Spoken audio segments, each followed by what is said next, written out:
আসসালামু আলাইকুম, কেমন আছেন সবাই? আই হোপ সবাই অনেক ভালো আছেন।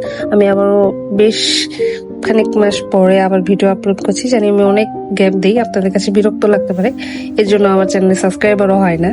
যাই হোক, আজকে আমি একটু সকাল সকাল উঠে গেছি। সকাল সকাল বলতে 10টা-11টার দিকে হবে। এখন যেহেতু জাপানে সামার স্টার্ট হয়ে গেছে, তো জাপানে প্রচুর গরম পড়তেছে। আর এখন জাপানের রাস্তাঘাট বলেন কোনো কোথাও মানুষ দেখবেন না। যারা প্রয়োজনে তাগিদে বেরোয় তাদেরকে দেখবেন, এছাড়া কোনো মানুষই দেখা যায় না। কারণ 3টা, 3:30 পর্যন্ত প্রচুর গরম থাকে। তো আমি ফ্রেশ হয়ে নাস্তা করতে আসলাম। নাস্তা করে একটু টিভি দেখবো, তারপরে যাব সুপার মার্কেটে। কারণ সুপার মার্কেট গুলো 10টা, 10:30 এরকমের দিকেই খুলে। খোলার পরে সবকিছু আস্তে আস্তে হয়, তাই আমি একটু লেট করে যাব। তো আমি এখন সুপার মার্কেটে চলে এসেছি।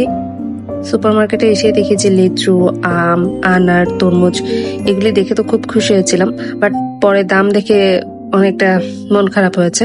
আর জাপানে লিচু বলেন, আম, এসব সামারি, যখন সামারের যে ফ্রুটস ভেজিটেবল গুলি থাকে এগুলো হয় না, এগুলো অন্য দেশ থেকে ইম্পোর্ট করে, তাই প্রচুর দাম থাকে ফার্স্টের দিকে।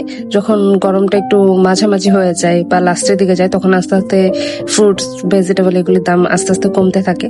তো আমি দেখছিলাম, নিতে পারিনি কি দেখছিলাম, দেখি যে অনেক দাম। 8টা লিচুর দামই 800 টাকার উপরে গেছে, তো ট্যাক্স মিলিয়ে। তাই ভাবলাম যে এখন নিবো না, আর কিছুদিন পরে নিব, তখন এই টাকাই আরো অনেক বেশি দিবে। তরমুজ দেখেছি, ওখান থেকে অর্ধেক নিয়েছি। এই অল্প বরবটির দামই 400 টাকা, 450 টাকা। তো আমি ভাবলাম যে এখন নিব না, যেহেতু দাম। তো বাসায় চলে এসেছি, যা যা কিনেছি টুকিটাকি দেখালাম। আর এখান থেকে অর্ধেক তরমুজ নিয়েছিলাম, অর্ধেকের দাম 534 টাকা ছিল। বাসার বাকি টুকিটাকি কাজগুলি শেষ করে আমি সানফ্লাওয়ার দেখতে এসেছি। তো আমাদের প্ল্যান ছিল যে আজকে সানফ্লাওয়ার দেখতে যাব। তো এটা একটা আপুর বাসার পাশেই এক জাপানিজ তার জায়গার মধ্যে কিছু সানফ্লাওয়ার করেছিল, ওগুলি দেখতে এসেছি। তারপরে আপুরটার বাসায় যাব, ওখানে খাওয়া দাওয়া হবে, আড্ডা হবে, এই আর কি। আপনারা দেখতে থাকেন। যদি আমার ভিডিও ভালো লাগে অবশ্যই আমার চ্যানেলটা সাবস্ক্রাইব করবেন, লাইক করবেন এন্ড ভিডিওটা শেয়ার করে দেবেন। আজকের ব্লগ এইটুকুই, সবাই ভালো থাকবেন। আসসালামু আলাইকুম।